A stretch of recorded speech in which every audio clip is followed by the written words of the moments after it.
7 बहनें एक ही दिन शादी करके विदा हुई। सभी बड़ी बहनों की शादी हैचेंग शहर के अमीर घरानों के लड़कों से हुई थी। हर कोई करोड़ों का मालिक था। बड़ी बहन तो सीधे बड़े खानदान में ब्याही गई। उसे लेने के लिए सबसे महंगी रोल्स रॉयल्स आई थी। लेकिन जब सबसे छोटी बहन की बारी आई तो उसे लेने के लिए एक ट्रैक्टर आया। यह देखकर बड़ी बहन तुरंत उसका मजाक उड़ाने लगी और बोली, तेरे लिए तो बड़ी अनोखी गाड़ी आई है। लड़का शर्म से सिर झुका चुका था, मगर छोटी बहन ने मुस्कुराकर कहा, कोई बात नहीं, मैं खुशी खुशी इससे शादी करूंगी। सबको लगा कि अब छोटी बहन की किस्मत बाकी बहनों से बिल्कुल अलग हो जाएगी। लेकिन किसी को नहीं पता था कि उस लड़के की असली पहचान जियांग चेंग के सबसे बड़े अमीर घराने के वारिस की थी। असल में उसके माता पिता डरते थे कि कहीं उसकी शादी भी उसके दोनों बड़े भाइयों जैसी ना हो जाए। दोनों भाइयों की पत्नियां दौलत देखकर शादी करके आई थी और बाद में सारा पैसा लेकर भाग गई थी। इसलिए माता पिता ने बेटे को गरीब बनकर शादी करने भेजा। अनजान लड़की जल्दी ही लड़के के घर पहुंची। जैसे ही अंदर गई उसने देखा एक भाई लाइलाज बीमारी से पीड़ित था, दूसरा भाई पागल जैसा था, सास अपाहिज थी और ससुर आधे शरीर से लकवाग्रस्त थे। ये सब देखकर लड़की दंग रह गई। सास ने प्यार से उसे पास बिठाया और घर की हालत बताने लगी। लड़के को भी उम्मीद नहीं थी कि उसका परिवार इतनी जबरदस्त एक्टिंग करेगा। सबको लगा था कि नई बहू डरकर भाग जाएगी, लेकिन तभी लड़की ने सबको चौंका दिया। वह जाने की बजाय बोली, अगर हम सब मिलकर मेहनत करें तो जिंदगी जरूर सुधर जाएगी। ये सुनते ही सास भावुक हो गई और घर की चाबियां उसे सौंप दी। बोली, आज से घर का सारा खर्चा और जिम्मेदारी सिर्फ तुम्हारे हाथ में होगी। लड़की यह देखकर भावुक हो गई। घर में पैसे भी नहीं थे, फिर भी उस पर इतना भरोसा किया गया। उसने मन ही मन ठान लिया कि वह इस परिवार की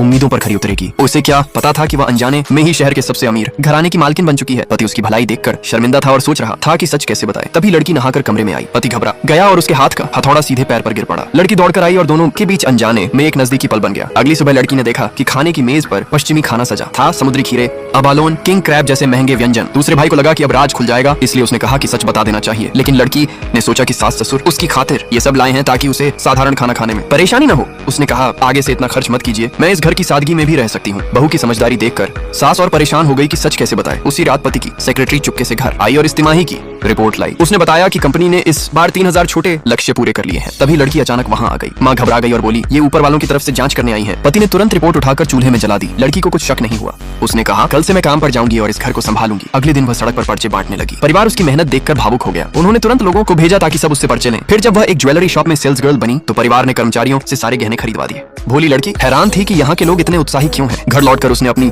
कमाई सब में बांट दी और अपना हिस्सा बचा कर रखा ताकि आगे चलकर घर की मरम्मत करा सके। सास की आंखों में आंसू आ गए। ससुर खुशी से हाथों से 666 का इशारा करने लगे। रात को जब लड़की सो गई तब पूरा परिवार चुपके से बैठक करने बैठा।